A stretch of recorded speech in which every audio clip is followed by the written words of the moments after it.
যে হাতে ইশারা করলে ভাগ্য খোলে। গুইসাবকে ইশারা করছে, গুইসাব চিৎকার দিয়া বলতেছে লাব্বাইক ওয়া সাদাইক ইয়া যাইনা ওয়াফা ইয়াউমিল কিয়ামা।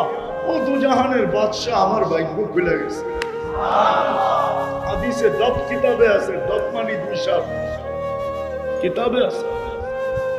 যার পিঠের ছোঁয়া লাগলে খেজুর গাছের ভাগ্য খোলে।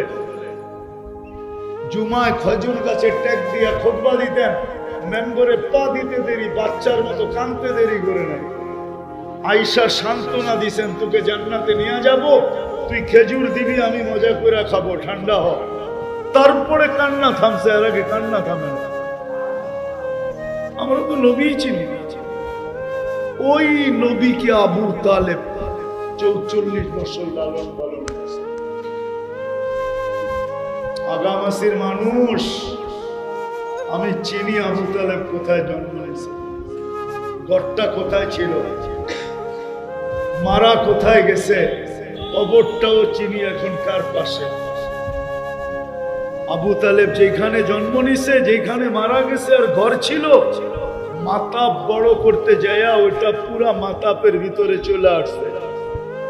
যেখানে তওয়াফ করে ওইটা বড় করতে যায়া ওটা পুরাটা ওটার ভিতরে চলে আসছে। আবু তালেব মারা গেছে হেরেমের মাতাপে। আমরা তো দুনিয়াতে যেই কোথাও সেজদায় মন নেই, কি কি আরে বলুন না, কি বলি কি বলি, আবু তালেব তো হেরেমে মারা গেছে, মাতাপে মারা গেছে। কবরটা খাদিজাতুল কুবরা রাদিয়াল্লাহু তাআলা আনহার পাশে। একদিকে খাদিজাতুল কুবরা রাদিয়াল্লাহু তাআলা আনহা, আর ইতিহাসবিদরা বলেন আরেকটা কবর আছে, সেটা নাকি হাজেরা আলাইহিস সালামের। এই দুইজনের কবরের পাশে আবু তালেবের কবর, যেটাকে হুজুররা জান্নাতুল মুআল্লা বলে। কিন্তু আবু তালেবের মুহাম্মদুর রাসূলুল্লাহ পরিচয় কাজ দিবে। এই জন্য আসে শিখি যে কোনটা কাজ দিবে। হ্যাঁ, ইসলামের রং কাজ দিবে, মুহাম্মদুর রাসূলুল্লাহর আদর্শ কাজে দিবে। আরো কিছু জিনিস আছে যেই সম্পর্কগুলো আমাদের কাজে দিবে। কিন্তু আফসোস, ছোট জীবনটা গুছাইতে যায়া, দুনিয়ার দিকটা জীবনটা গুছাইতে যায়া সময় তো আমাদের হাতে থাকে না, যে না শিখবো, না জানবো, না পড়বো, না বুঝবো।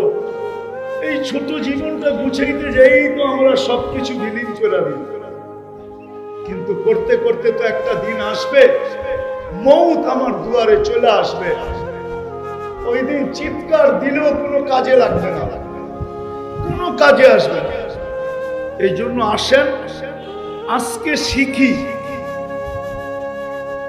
প্রথম তো দুটা দেখাইলাম যে ইসলাম আমার কাজে লাগবে।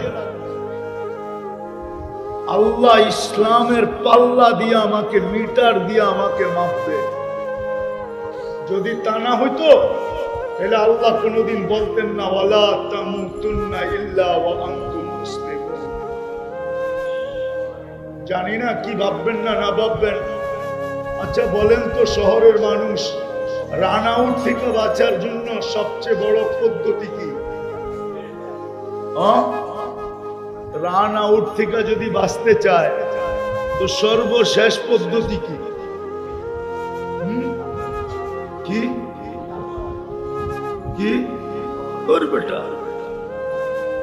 দৌড়াইতে দৌড়াইতে কমসে কম ব্যাডের আগাটা দাগের ভিতরে ঢুকায়া দেওয়া, তাইলে বেঁচে যাবে। এটা হলো সর্বশেষ প্রচেষ্টা। ইসলামের পাল্লা দিয়ে যদি আল্লাহ আমাদেরকে নামাবেন, তাহলে কেন বলবেন ওয়ালা তামুতুন্না ইল্লা ওয়া আনতুম মুসলিমুন? আল্লাহ বলে দৌড়াইতে দৌড়াইতে দৌড়াইতে কমসে কম ইসলামের রেখার ভিতরে পাউটা ঢুকায় মরে যাও, তোমাকে বাঁচানোর সুযোগ থাকবে, নাইলে বাঁচানো যাবে না। আজকে তো বুঝে আসে না, কালকে বুঝে আসবে। এই জন্য তো বলি, বুঝাইতে তো চেষ্টা কম করি না। এই জন্যই তো বলি যে আজকে যারা কাগজে মুসলমান ওরা ইসলামের মর্যাদা কালকে বুঝবে। কাগজে মুসলমান বুঝেন? কি কি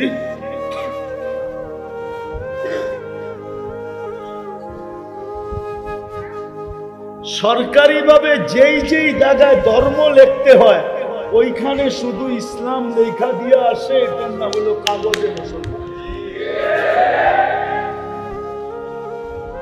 আর আমার বিশ্বাস টকশোতে বসে যারা ইসলামের বিরোধিতা করে ওরাও কিন্তু চুপে চুপে ওই জায়গায় মুসলমান লেখা আছে।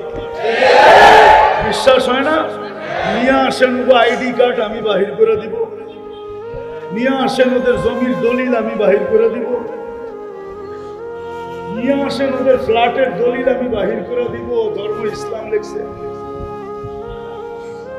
তো যারা শুধু কাগজে মুসলমান, দুযোগের দিনে দুযোগের ভিতরে একবার, কেন আমরা তো ভাবি কাগজে মুসলমান, ও ভাবছে দুনিয়ার কেউ দেখে নাই, কিন্তু দুনিয়া কিন্তু অনলাইনই দেখে, রূপরেখা দেখে না। আমাদের যুবকরা যে আজকাল ইউরোপিয়ান স্টাইলে সাজে, ওরা ভাবে মনে হয় ইউরোপওয়ালারা আমাদেরকে বাড়ির থেকে আইসা টোকায় টোকায় বিষা মাইরা মাইরা নিয়ে যাবে, নাইলে আমাদেরকে পাইলে চুমা দিবে, বুকে নিবে, জড়ায় ধরবে, মায়া করবে, আদর করবে, স্নেহ করবে।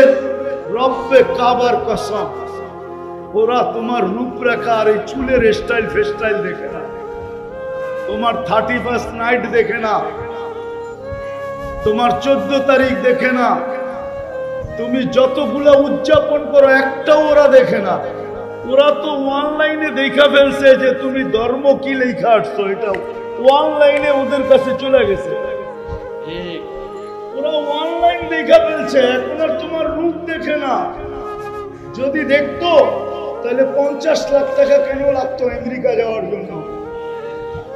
কি আরে বলো না, আমি তো একজন চিনি না, 100 জন চিনি, 100 জন চিনি না, 1000 জন চিনি যারা মেক্সিকোর জঙ্গল পার হয়ে আমেরিকাতে গেছে 30-30 লাখ টাকা দিয়া। আমি তো প্রতি বছরই যাই, আমি তো শত শত না হাজার হাজার দেখছি। অস্ট্রেলিয়ায় যারা যায় 30-30 লক্ষ টাকা দিয়া, ইউরোপে যারা যায় 15-20 লক্ষ টাকা দিয়া। তোমার রূপ দেখলেই যদি ওরা চয়েস করতো তাহলে এমবেসিতে দাঁড়াইলে ভিসার পাসপোর্ট ফেরত দেয় কেন? চেহারা দেখেই তো দিয়া দেওয়ার কথা ছিল, ঠিক না? কথা লম্বা হয়ে যাবে। 2008-এর কাহিনী আর কি। আমি জার্মানি এমবেসিতে গেছি, আমার ছেলে মারা গেছে আর 6 দিন আগে। আমার সফর ছিল ইউরোপে, 25 দেশে যাওয়ার কথা ছিল তাবলীগের। আমি 6 দিন পরে গেছি জার্মানি এমবেসি। এখন বোঝেন আমার মনটা কেমন ভাঙা ছিল। আর আগে আমি পড়তাম সাদা লুঙ্গি, সাদা পাঞ্জাবি, কান্দে রুমাল, সাদা একটা স্টিলের পানের ডাব্বা, এখনো খাই, তখনও খেতাম। এই রূপে যখন আমি এমবেসিতে ঢুকছি তো সবাই আমাকে দেখা অট্ট হাসি দেওয়া শুরু করছে, যে কুকিলের ভিতরে কাক থেকে চলে আসলো। কেননা সবাই সাইজা গেছে ইউরোপিয়ান স্টাইলে, পুরুষ মহিলা চোখ উঠায় দেখা যায় না। আমার ইন্টারভিউর সময় ছিল, টাইম মতে আমি ঢুকছি, আমাকে ডাকছে। ডাকার পরে জিজ্ঞাসা করতেছে কি করো? বললাম এটা করি। এতদিন কেন যাও নাই? প্রয়োজন ছিল না। তো ও খুব অলংকার পড়া ছিল, তো আমাকে বলতেছে আমার অলংকার গুলা কালো হইলো কেন? আমি বললাম তুমি পারফিউম বেশি ব্যবহার করো, এই জন্য অলংকার কালো হয়ে গেছে। তো বলছে এটাকে ওয়াশ করার পদ্ধতি কি? আমি বললাম তাঁতিবাজার আসো, ওয়াশ করে দিব।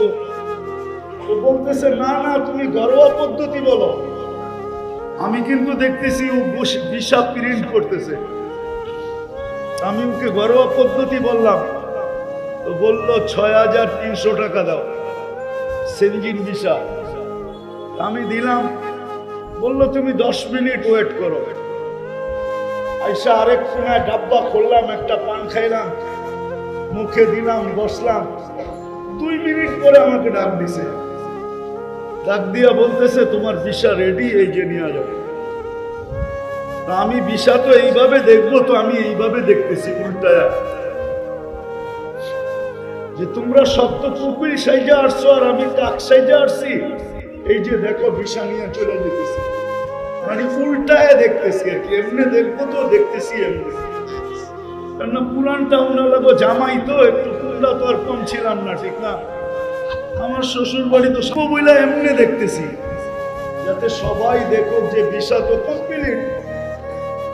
আসলে যুবকদেরকে পূজানের জন্য করতেছে। আমি নাম বলবো না, আমি চিনি। ঘন্টার পর ঘন্টা যারা এমিগ্রেশনে দাঁড় করায় রাখছে, নাম বললে বাংলাদেশ চিনবে। একসাথেই সফর করতেছিলাম আমেরিকা। এমিগ্রেশনে যাওয়ার পরে আমার পাসপোর্টটা পাঞ্চ করছে আর চেহারাটা দেখছে। পাসপোর্টও মুসলমান, চেহারা তো এইটাই, ঠিক না?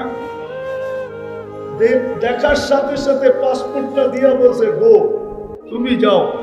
কিন্তু আমার পিছনে যিনি ছিলেন ওনারটা পাঞ্চ করছে, পাসপোর্টে তো বাহির হয়ে আসছে মুসলমান, কিন্তু মাশাআল্লাহ রূপে তো ওনাদেরকেও ফেল, সাজে গোজে তো আমেরিকানদেরকেও ফেল। ঢুকছে ওর দিলের ভিতরে সন্দেহ, যে তুই মুসলমান, তোর এই রূপরেখা কেন, তুই বল। 6 ঘন্টা বহায় রাখছে, 6 ঘন্টা। 6 ঘন্টা পরে আমাকে ফোন দিছে মুফতি সাহেব। আমি বললাম 5 ঘন্টা ঘুম কমপ্লিট, আপনি কোথায়? বলছে আমি বাহির হইয়া মাত্র গাড়িতে উঠতেছি। তো যুবক পায়ে হাত দিয়া বলি সত্য এটাই, ওরা রূপরেখা দেখে না, ওরা অনলাইন দেখে। ওরা তোমাদের 14 তারিখ দেখে না, ওরা অনলাইন দেখে। ওরা তোমাদের 31st নাইট দেখে না, অনলাইন দেখে। ওরা তোমাদের এই সাজসজ্জা দেখে না, অনলাইন দেখে। আর মুস্কি মুস্কি হাসে। বসনিয়া আপনি দেখেন না, আমি দেখছি 2008-এ। এখনো বসনিয়াদেরকে দেখলে ইউরোপওয়ালাদেরকে হার মানায় ফেলে, সাজগোজ, পোশাক আশাক। কিন্তু গণহত্যার শিকার কেন হলো? শুধু অনলাইনে মুসলমান। এই জন্য কি বলেন সভাপতি সাহেব? 2008-এ আমি মসজিদ বন্ধ দেখে আসছি।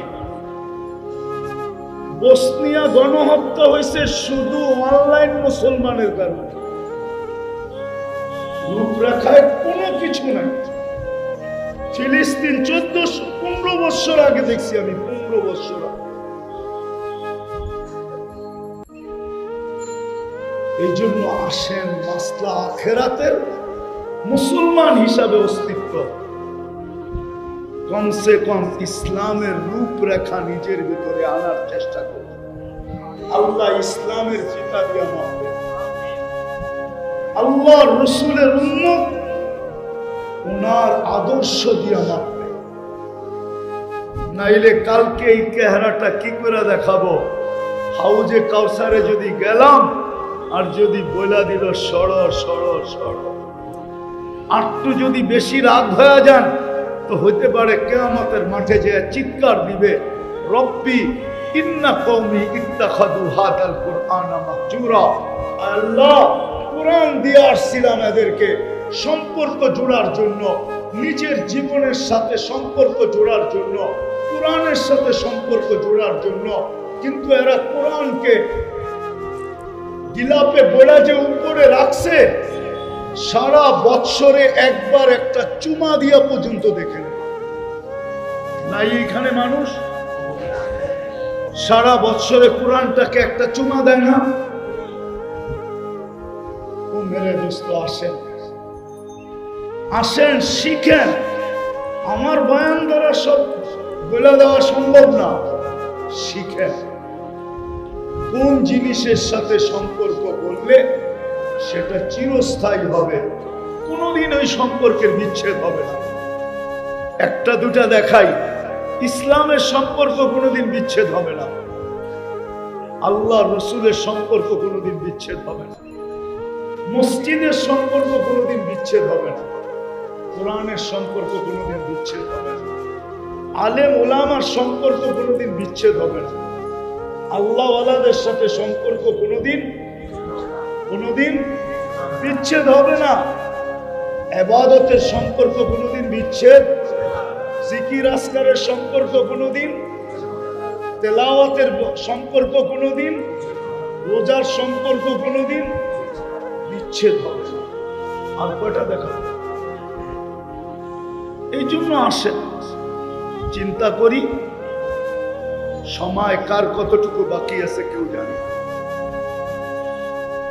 বিদায় আজকে কমসে কম তো আজকের মুহূর্তে এটা করতে পারি, আল্লাহর ঘরেই যখন বসা আছি, যদি কথা দিলে লেগা থাকে বা ভিতর থেকে যদি অনুশোচনা আইতে থাকে, তাইলে আজকে এটা করতে পারি ওনার ঘরে বসেই যে আল্লাহ অতীত থেকে তওবা করলাম, আপনি মাফ করেন।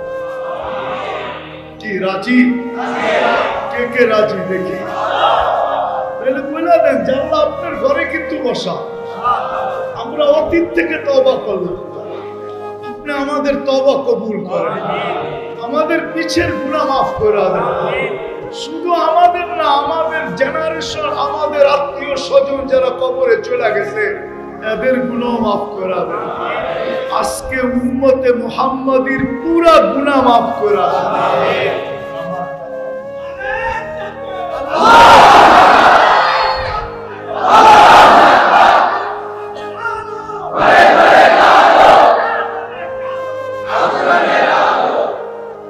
ঘরে ঘরে জ্বাললে হবে না, জীবনে জ্বালতে হবে। আমরা তো বলি ঘরে ঘরে জ্বালো, ঠিক না? হ্যাঁ, কোরআন তো সবার ঘরেই রাখা আছে, কোরআন তো এমনি নূর, ঠিক না? কোরআন আলো না, হুজুরে জিজ্ঞেস করেন কোন মুসলমান আছে ঘরে কোরআন রাখা নাই? হ্যাঁ, আসলে কোরআনের আলো জীবনের ভিতরে জ্বালো, জীবনে জ্বালতে হবে, জীবনে জ্বালাইতে হবে। কোরআনের আলো ঘরে জ্বালায় লাভ নাই, জীবনে জ্বালাইতে হবে। কোরআন তো ঘরে রাখাই আছে, নাই তো জীবনে নাই, নাই তো জীবনে নাই। নাইলে খোদার কসম মুসলমানদের এই দুরবস্থা আজকে হতো না। মুসলমানের দুরবস্থা কোনো অর্থের সংকটে না। আমি আপনাদেরকে লেখা দিব, 5 থেকে 6টা দেশ যদি একত্রিত হয়, তাইলে এদের টাকা এত বড় আর এত টাকা এদের কাছে, সারা দুনিয়ার কাফের দুনিয়া এরা কিনতে পারে। কুয়েতের টাকার চেয়ে বড় কোনো টাকা দুনিয়াতে নেই। 1 টাকা আমেরিকার 5 টাকা, $5 পাওয়া যায়, $5 1 টাকায়। মুসলমানের দুরবস্থা আজকে অর্থের অভাবে না, সম্পদের অভাবে না। 70% তেল মুসলমানদের কাছে, গ্যাস মুসলমানদের কাছে, সম্পদের অভাবে না। আমি একটা একটা করে আপনাকে দেখাইতে পারি, আপনি নেটে সার্চ দিয়ে দেখেন। খাওয়ার অভাবে না, দুনিয়ার সবচেয়ে বেশি আইটেম মুসলমান খায়। কি সভাপতি সাহেব, কয় আইটেম খান? কয় আইটেম? আরে খাইতে পারেন আর না পারেন, বাজার তো করেন, পাক তো করেন। কয় আইটেম? কয়টা? জামাই এলে, আত্মীয় স্বজন এলে, হ্যাঁ, মুসলমানের চেয়ে বেশি খায়, মুসলমানের চেয়ে বেশি পড়ে। দুনিয়ার সবচেয়ে দামি খানা মুসলমান খায়। এখন সার্চ দিয়া দেখেন কেএফসি আর ম্যাকডোনাল্ড কারা বেশি খায়? না? আচ্ছা, সুইস ব্যাংক কার টাকায় চলে? হ্যাঁ, 99% মুসলমানের টাকায় চলে। দুনিয়ার বড় বড় ব্যাংক কার টাকায় চলে? মুসলমানের টাকায়। আপনি 2-1 জন ধনী দেখেই খালি ফালাইতে থাকেন নাকি? যে অমুক ধনী তমুক ধনী, ওরে 100 বার কিনতে পারে। ব্রুনাইয়ের প্রেসিডেন্টের গাড়ির পার্টস হইল সোনার।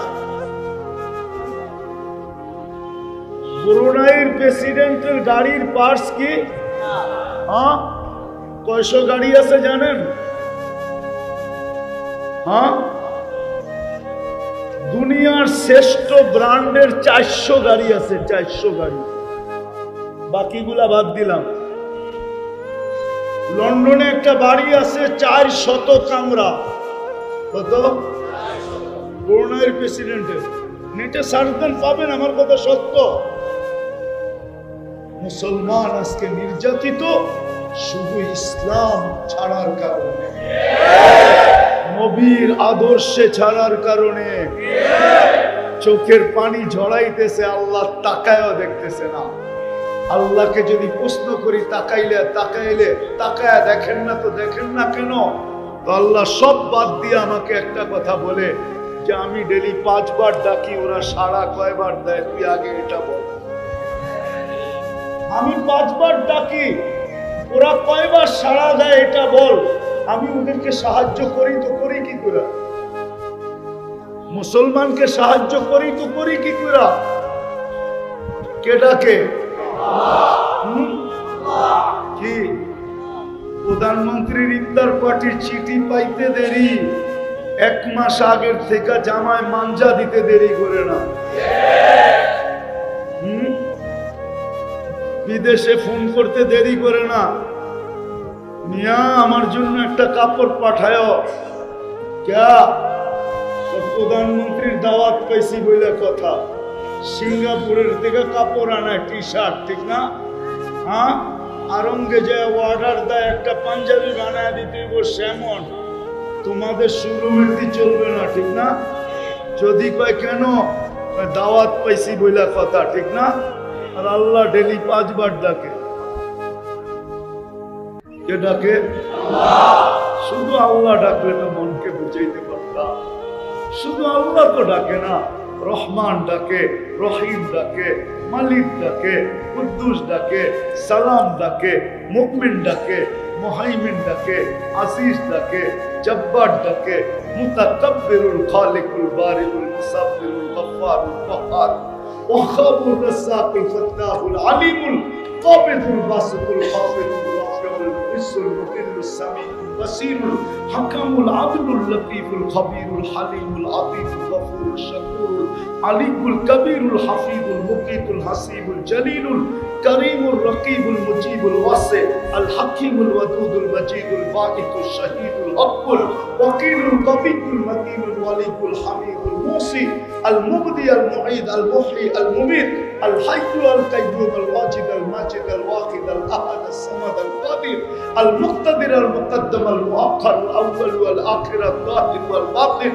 الوالي المتوالي البر التواب المنتقم العفو الرؤوف مالك الملك ذا الجلال والإكرام المقسط والجامع والغني والمغني المانع الدار النافع النور الهادي البديع والباقي الوارث والرشيد الصبور جل جلاله নিরানব্বই পদের মালিক আল্লাহ। তারপরও আসেন, এই জন্য কথা শেষ। আমার কথা শেষ। আসেন, তওবা যখন করলাম তো কমসে কম আজকে অঙ্গীকার করি যে আমি শিখব।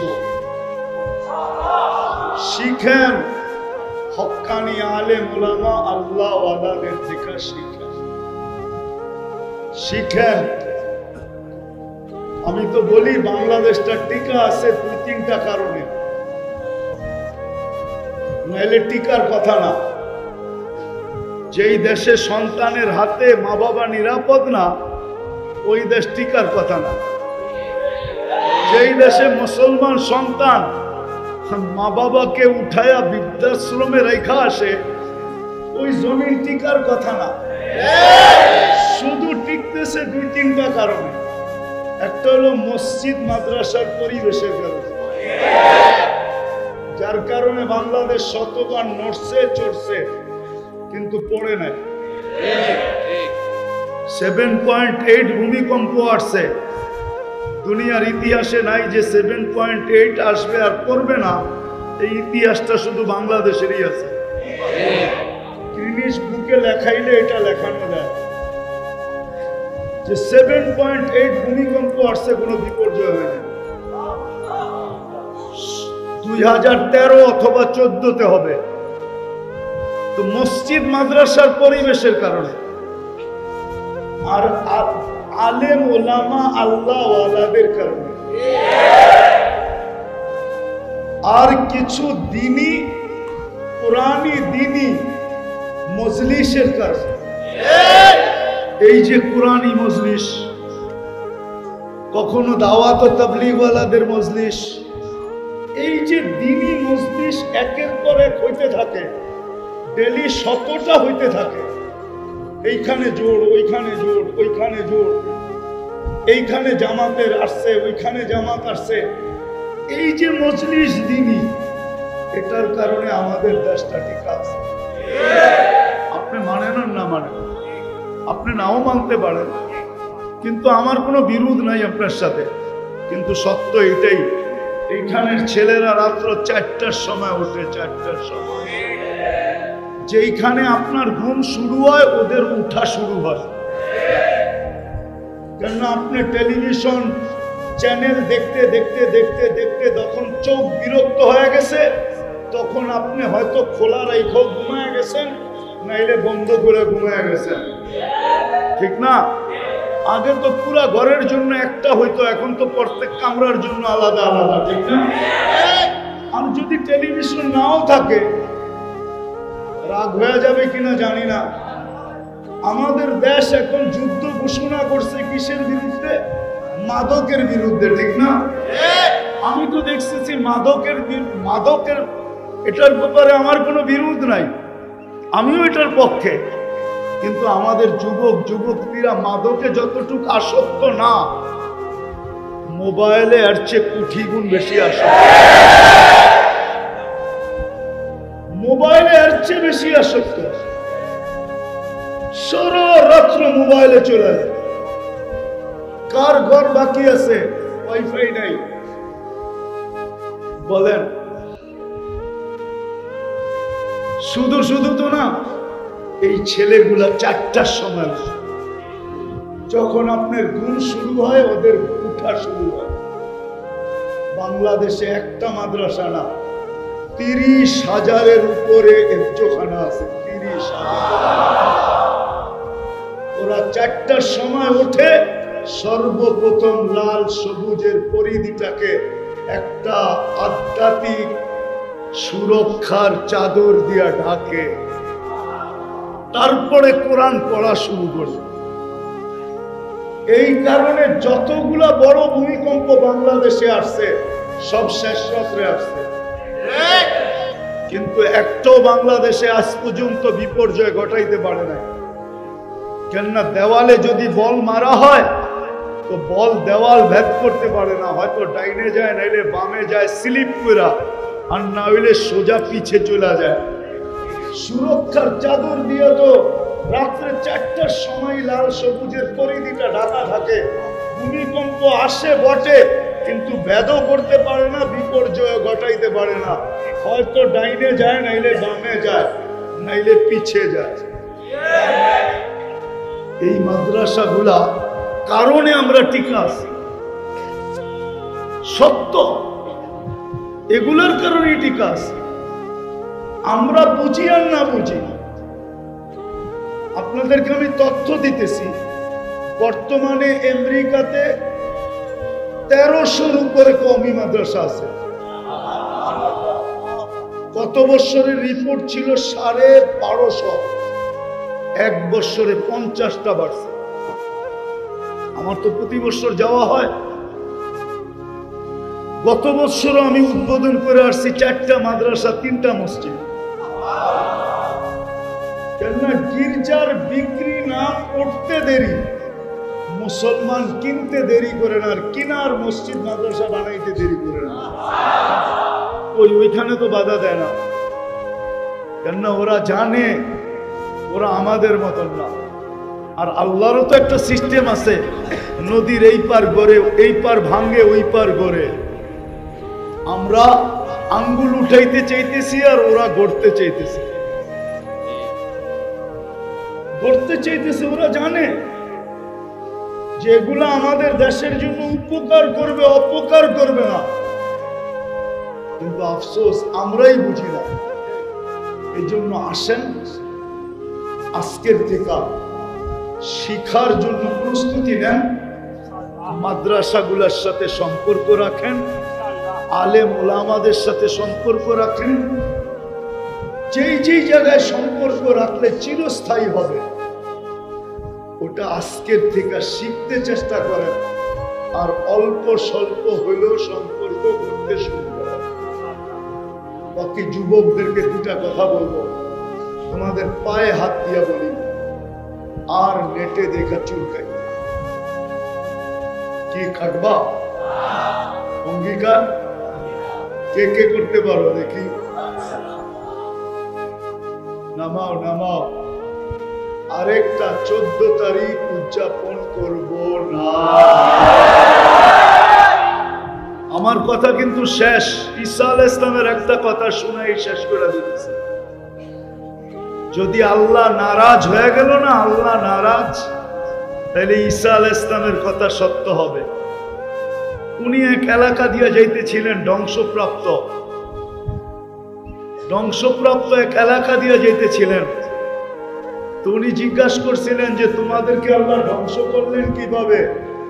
বিতনা বিল আফিয়া, আমরা ফুর্তি করতে করতে ঘুমায় গেছিলাম। আসবাহনা ফিল হাবিয়া, সকালে উঠা দেখি হাবিয়া দুজকের ভিতরে।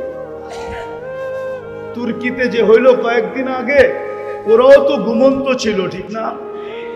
ওরা কি জানতো যে সকালে এরকম ধ্বংসলীলা হবে যে তুর্কি কিয়ামত পর্যন্ত মনে রাখবে?